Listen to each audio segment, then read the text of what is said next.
my very first convention outside my home city was Alcon 2. And, the Allan. Yeah, the Allan. Oh wait, how appropriate for you. Yeah. This was 2008, and it was actually when I was cosplaying competitively, and we were entering our first competitive, and I'm emphasising that word, competitively. Say it again. Competitively. Thank you. And a masquerade. There was blood. No, the problem was, we turned up and we got to Leicester, loads of suitcases full of costumes and things like this, and we get there, and although we'd been promised an actual masquerade which was to be judged, etc., they decided, in their infinite wisdom, to have the masquerade in a pub. It gets worse. It gets worse. We escaped. A pub. I can't believe I'm saying it. Oh no. We had audio tracks prepared. The tech people couldn't deal with MP3s. What? What's MP3? It's 2008. It's this post iTunes, guys. But to be fair to the guys who are organising, I'm going to be play devil's advocate. They tried and they were working really hard. And they were clearly fighting against certain individuals organising who I'm not going to name names. We know, but who clearly did not think.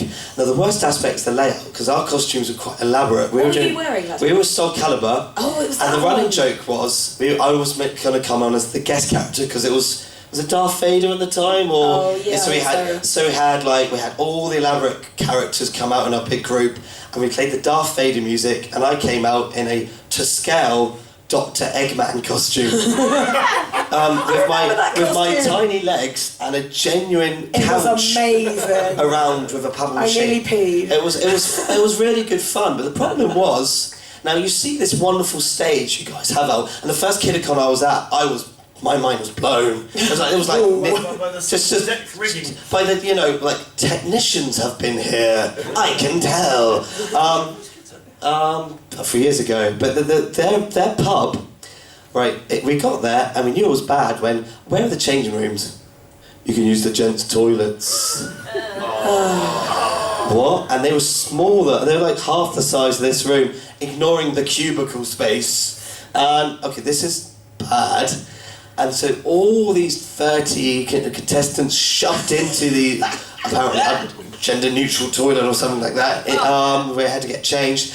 Wet floor, and you've got to put the socks on and It's a Leicester pub. Yeah, it's a Leicester pub. And then we get there and we're told, right, it's a 2-level pub, and the stage is the steps going from the top floor to the bottom floor. And so, in our costumes...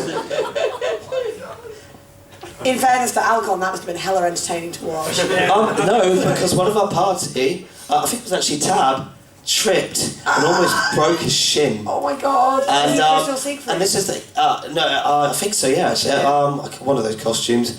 The problem with it was so that happened. They didn't have one of the gophers was like, oh, we don't have paramedics. And to rub salt in the wound, the masquerade ended. There had been no one judging it. There were no prizes. Everybody won. Everyone's a winner. And I went up to a certain individual who should not be named and said, "Who won the competitive masquerade?" And they did a walk off. Kind of like, and I don't think Tab was particularly happy with the broken. Really? I think it was. Yeah. Oddly enough.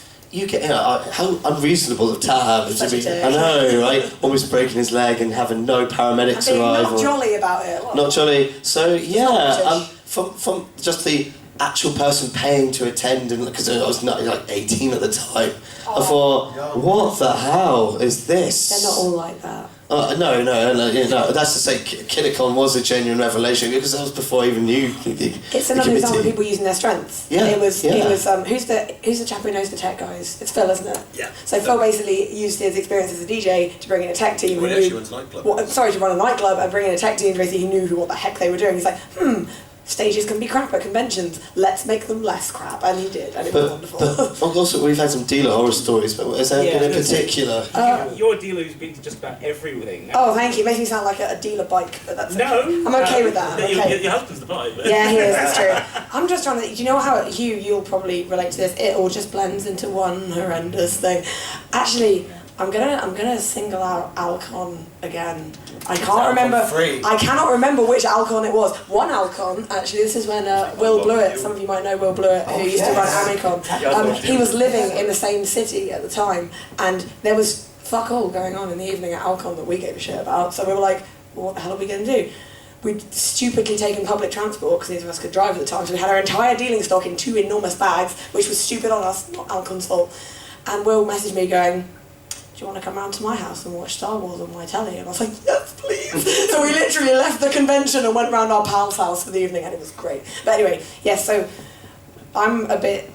Dealers are very kind of like Iain would be about his like sound equipment or his cameras, or any of you guys would be about anything that's precious to you. You want to look after it. So we first thought it might be a little bit weird when we walked into a room about maybe twice the size of this, and it was laid out lecture style, because it was a university, I think, at that Yeah, time. you mean to like desks? Yeah, long rows of desks. The first few Alcons were in De Montfort. Yeah, I think it was De Montfort. I can't. In that breathable building. It all blurs together. But it's like a really long room that had really long desks with about, I don't know, 2 chairs width between them. And I managed to find a gopher, which was not an easy task. And I said, when are we going to change the room around for the dealers? And they said, what do you mean change it around? This is how it is. And I was like, but it's set up teaching style. No, people can just walk up and down. I was like, right, okay. And there was a couple of other people turning up at this point, like Gorinda, who you guys know runs Under Mad, Genki Kill, skull cap. What, sorry? Did your keys walk in with a skull? I don't even. But Gorinda was just sort of sitting there on a table, like swinging his legs, and I was like, what's going on, Gorinda? And he was like, and it's kind of like, because you either adapt or you die, basically. So Gorinda's become very adaptable, which is what I love about him. So we all started, and I said, okay, fine, all right. So it's set up like this. Okay, fine, whatever. Where are we? Where are we going? Oh, wherever you want. What? Free for all. How many tables am I allowed? It's like how much space do you need? So literally, they booked all these dealers, hadn't had a plan of where they were supposed to go, and had just left the tables in literally the worst layout. If you'd had a wheelchair, you'd have not got around the end. Yeah. So we kind of did the best we could, and then we were done. That was great. And then we waited, and nobody came.